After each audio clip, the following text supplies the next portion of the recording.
Wisdom article. The article updater. Top 10 Apple failures. Subsequent to ending up hanging on by a thread during the 1990s, Apple Inc. has had one of the best second acts in business history. The iMac, iPod, iPhone, and iPad product offerings soared Apple back to the highest point of the tech business. Regardless of allegations of lacking development and drifting on Steve Jobs' inheritance following his demise in 2011, Apple is as yet perhaps the most beneficial and money-rich organizations in the world, but there are a few carefully guarded secrets, bombed items and the board indiscretions, both with and without Steve Jobs. We should investigate Apple's best 10 disappointments.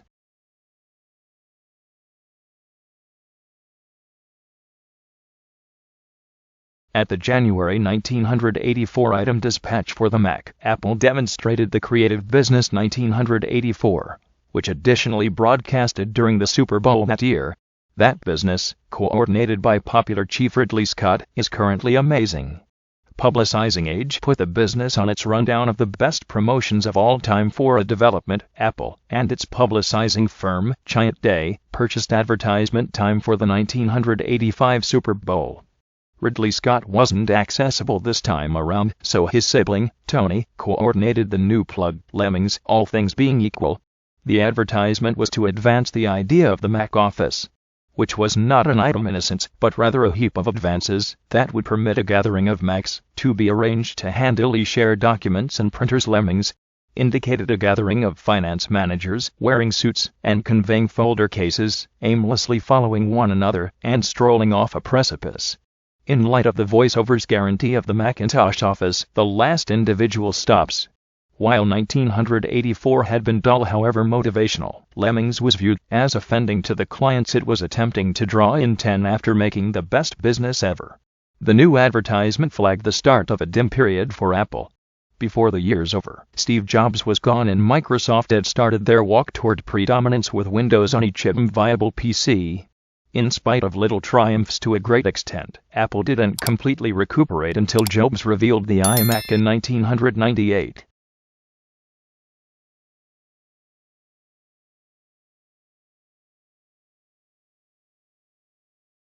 Subsequent to causing a ripple effect with the Mac and its GUI in 1984, Apple was in something of an issue. Clients adored the Mac OS, which was creative for 1984. In any case, innovation moved quick in those days. Similarly, as it does today, Apple expected to stay aware of present-day norms, yet was hesitant to wreck a lot with the cherished Mac OS. All things being equal, for an astounding 17 years, Apple continued hacking onto the Mac OS codebase to attempt to stay aware of present-day figuring needs. At last, the organization dispatched the considerably more present-day Mac OS X. In 2001 Copland was an inward task to convey another OS that would have the advanced highlights required, however holding reverse similarity with the first Mac OS. Among the more current highlights was genuine multi-user uphold and secured memory, so one slammed application couldn't crash the entire PC. Apple began the venture in 1994, however conveyed just one review discharge for programming engineers in 1996-9 with untold large number of dollars spent on the task. Apple's then CEO Gil Amelio fundamentally executed the undertaking when he chose to purchase a current OS that could be retooled as the new Mac OS replacement. Macintosh wound up purchasing Steve Jobs Next for its profoundly respected OpenStep OS, recently known as Next Step.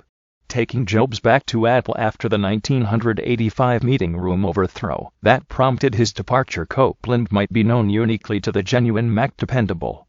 In any case, given the cash spent on it and Apple's powerlessness at an opportunity to make its own cutting-edge OS, Copland positions as one of the organization's greatest disappointments.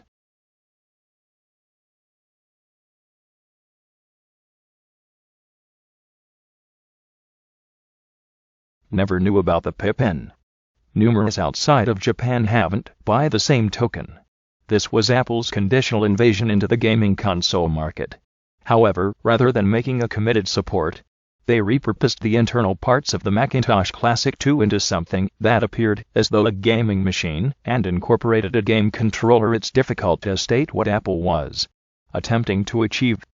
Maybe it was to urge designers to compose more games for the Mac.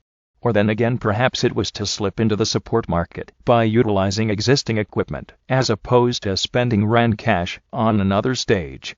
In any case, Apple was provisional with this activity, and first tried it in the Japanese market once the Pippin was squashed by the contenders of Now Is the Right Time, similar to the Nintendo 64. Apple pulled up hold for the support. It was ready to move in the United States, for a brief time frame, beginning in June 1996. Be that as it may, inside a year, it was pulled from both Japanese and American shelves.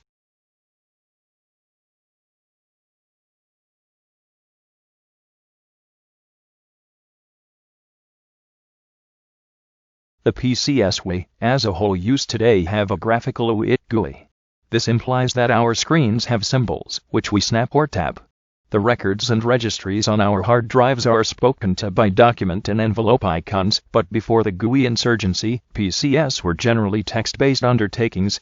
After you were given an order brief, you composed in orders to run programs that were generally made of text and perhaps some crude illustrations. Many accept that Apple's first GUI-driven PC was the main Mac, delivered in January 1984.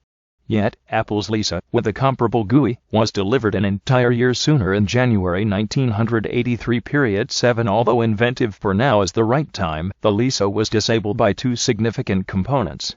To begin with, similar to the previous Apple IE, the Lisa was madly costly, $9,995 for a base model, or about $25,000 in 2018 cash.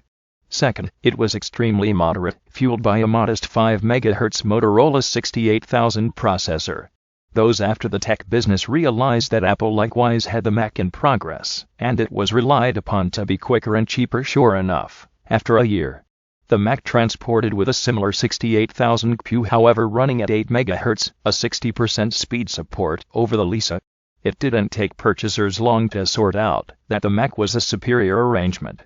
Existing Lisas in stock were changed over to run Mac programming and renamed the Mac XL.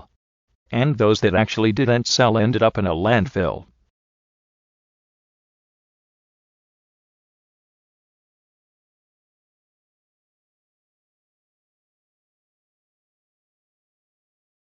Putting the PowerMac G4 Cube on a list of Apple disappointments makes certain to annoy in excess of a couple of Apple fans.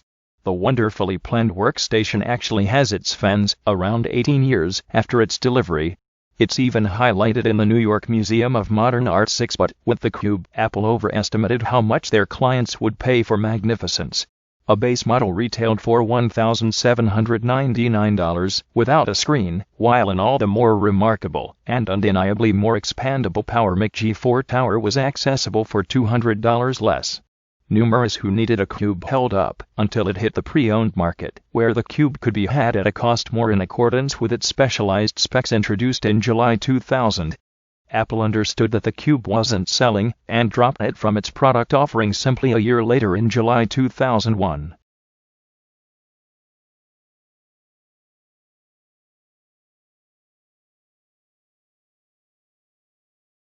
The pet undertaking of previous Apple show John Sculley, the Newton arrangement of individual advanced colleagues, is recognized as a significant shame for Apple.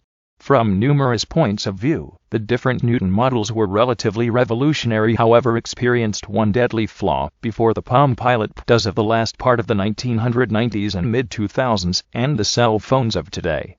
The different Newtons were competent handheld PCs. In any case, the leader Newton highlight, penmanship acknowledgement, that would take text composed with a pointer and transform it into PC text, was not even close to prepared for prime time. The penmanship to message transformation botches by Newton were awful to such an extent that the element was disparaged in the Doonesbury animation strip on Saturday Night Live. And in a scene of The Simpsons, as he did with the Mac clones, Steve Jobs immediately killed off the Newton line when he returned. With the iPhone and iPad, Apple has cleaned its standing in the cell phone world.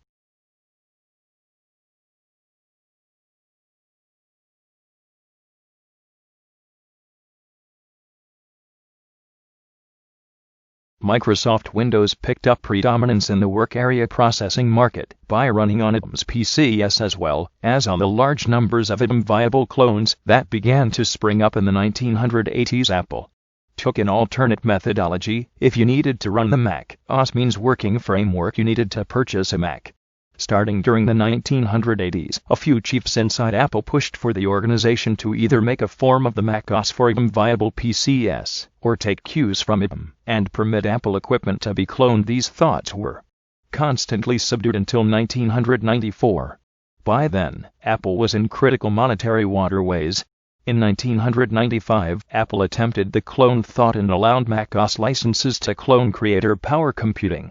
A few different organizations, remarkably Motorola and Amex, additionally joined to permit the Mac OS. Unfortunately for Apple, they couldn't recreate Microsoft's prosperity with this technique. All the clone program did was tear up deals of Apple's own Macs, with the organization getting just a little Mac OS permit charge rather than the standard high overall revenues on their hardware. Upon Steve Jobs' revisitation of Apple in 1997, he set out to discover an exit from the clone bargains that had been made in his non-appearance. A simple out was found in the agreements, which just permitted the clone organizations to deliver renditions of Mac OS 7. Jobs took an inside venture that should have been Mac OS 7.7 and renamed it Mac OS 8. By 1997, the short period of Mac clones was finished. Be that as it may, the harm had been done, with Apple losing millions in equipment deals when it frantically required them most.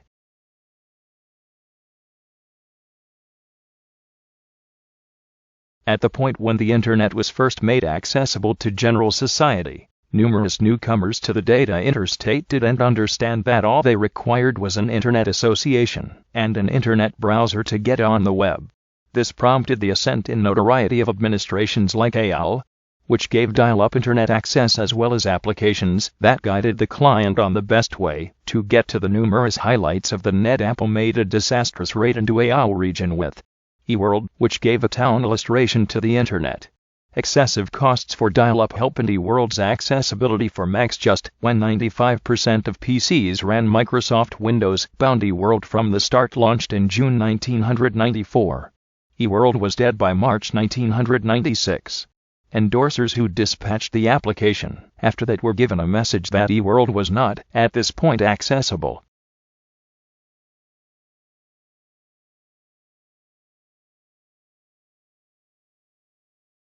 Apple is referred to for giving as much consideration to their items plan feel concerning the innovation inside.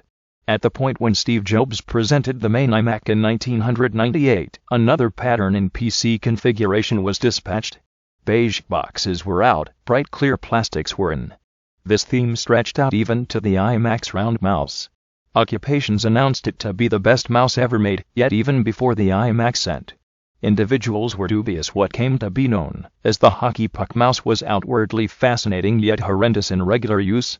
The small mouse and its abnormal shape caused hand squeezing, and its roundness implied that you were unable to try and tell in the event that you were holding it the correct way.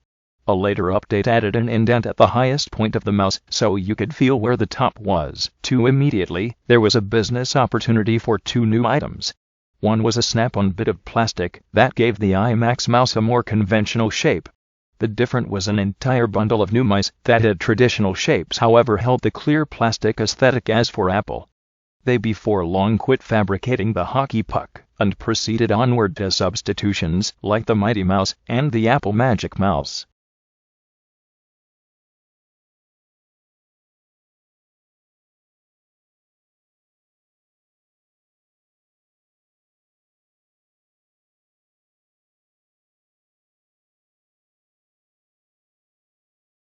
Toward the finish of each Apple public statement, the organization assumes acknowledgement for introducing the PC insurgency with Apple II during the 1970s. Indeed, even their greatest rivals aren't probably going to contend the point. In any case, by 1980, Apple realized it expected to break into the business market to keep up its initial achievement, particularly with long-term centralized server Goliath IBM chipping away at its first close-to-home computer. From these market concerns, the Apple IE was conceived, with the altruism related with the Apple II name and a few imaginative highlights. including a fanless plan for COM processing and a possibility for 512 kilobytes of memory, incredible for a PC. At that point, the Apple II was required to be a triumph.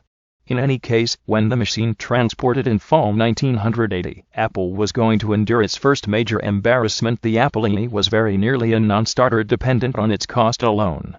Contingent upon setup, the machine cost somewhere in the range of $3,495 to $4,995, amazingly excessive costs for a PC in 1980 or 2017. For that matter, the choice to exclude a fan caused the Apple II to overheat, which made chips come free and leave the machine non-functional.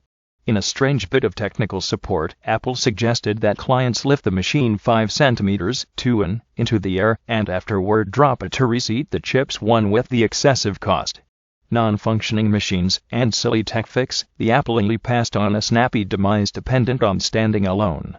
It was Apple's first huge disappointment, however it wouldn't be the last.